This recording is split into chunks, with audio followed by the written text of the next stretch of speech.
ಬೆಂಗಳೂರಿಗರಿಗೆ ನಿಜಕ್ಕೂ ಕೂಡ ಒಂದು ದೊಡ್ಡ ಗುಡ್ ನ್ಯೂಸ್ ಅನ್ನು ರಾಜ್ಯ ಸರ್ಕಾರ ಇವತ್ತು ಕೊಟ್ಟಿದೆ. ಬಿ ಖಾತೆದಾರರಿಗೆ ಎ ಖಾತೆಗೆ ಕನ್ವರ್ಟ್ ಮಾಡಿಸಿಕೊಳ್ಳೋದಕ್ಕೆ ಇವತ್ತೊಂದು ಆ್ಯಪ್ ಅನ್ನು ಉಪಮುಖ್ಯಮಂತ್ರಿ ಡಿ ಕೆ ಶಿವಕುಮಾರ್ ಅವರು ಬಿಡುಗಡೆ ಮಾಡಿದ್ದಾರೆ.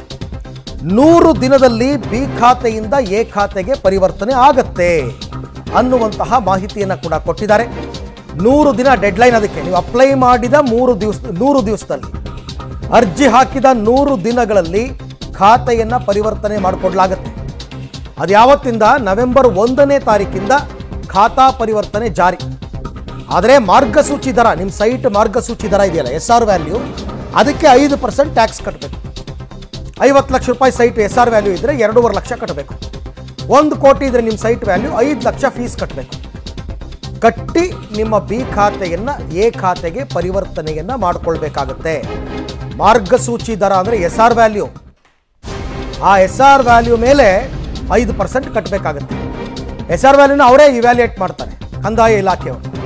100 ದಿನಗಳಲ್ಲಿ ಖಾತೆ ಪರಿವರ್ತನೆ ಆಗುತ್ತೆ. ಇದು ನವೆಂಬರ್ 1ರಿಂದ. ಸಾಕಷ್ಟು ಮಾಹಿತಿಯನ್ನು ಡಿ ಕೆ ಶಿವಕುಮಾರ್ ಅವರು ಕೊಟ್ಟರು ಇವತ್ತು. ಅವ್ರು ಹೇಳ್ತಾರೆ, ಇದು ನಮ್ಮ ಸರ್ಕಾರದ 6ನೇ ಗ್ಯಾರಂಟಿ, ಭೂಮಿ ಗ್ಯಾರಂಟಿ ಅಂತ ಹೇಳಿದ್ದಾರೆ. ಅವರು ಆ ಪದವನ್ನು ಬಳಸಿದ್ದಾರೆ. ನವೆಂಬರ್ 1ನೇ ತಾರೀಕಿಂದ ಅಧಿಕೃತವಾಗಿ ಇದು ಜಾರಿಗೆ ಬರ್ತಾ ಇದೆ. ಪ್ರಮುಖವಾಗಿ ಬೆಂಗಳೂರಿಗರ ಬಹುದಿನಗಳ ಬೇಡಿಕೆ ಆಗಿತ್ತಿದು. ಬಿ ಖಾತೆಯನ್ನು ಎ ಖಾತೆಗೆ ಮಾಡಿಕೊಡಿ ಅಂತ ತುಂಬ ಜನರಿಗೆ ಕರೆಂಟ್ ಕನೆಕ್ಷನ್ ಇಲ್ಲ, ವಾಟರ್ ಕನೆಕ್ಷನ್ ಇಲ್ಲ ಅಂತೆಲ್ಲ ಒದ್ದಾಡ್ತಾ ಇದ್ರು. ನೀವು ಎ ಖಾತೆ ಕನ್ವರ್ಟ್ ಮಾಡಿಸ್ಕೊಂಡ್ರೆ ಎಲ್ಲ ಸಿಗುತ್ತೆ. ಕೊನೆಗೂ ಕೋರ್ಟ್ ಆದೇಶ ಇದ್ದರೂ ರಾಜ್ಯ ಸರ್ಕಾರ ಒಂದು ದಿಟ್ಟ ನಿರ್ಧಾರಕ್ಕೆ ಬಂದಿದೆ. 2000 ಚದರಡಿ ಒಳಗಡೆ ಇರ್ತಕ್ಕಂಥವ್ರಿಗೆ, ಅಂದರೆ 30-40 ಸೈಟ್ ಅವರಿಗೆಲ್ಲ ಅಪ್ಲೈ ಆಗುತ್ತೆ. ಬೆಂಗಳೂರಿನಲ್ಲಿ 25 ಲಕ್ಷಕ್ಕೂ ಹೆಚ್ಚು ಆಸ್ತಿಗಳಿವೆ. ಅವ್ರು ಹೇಳ್ತಾರೆ, ಡಿ ಕೆ ಶಿವಕುಮಾರ್ ಕೊಟ್ಟಿರ್ತಕ್ಕಂಥ ಮಾಹಿತಿ. ಆ 25 ಲಕ್ಷದಲ್ಲಿ 7.5 ಲಕ್ಷ ಬಿ ಖಾತೆಗಳೇ ಇದೆಯಂತೆ.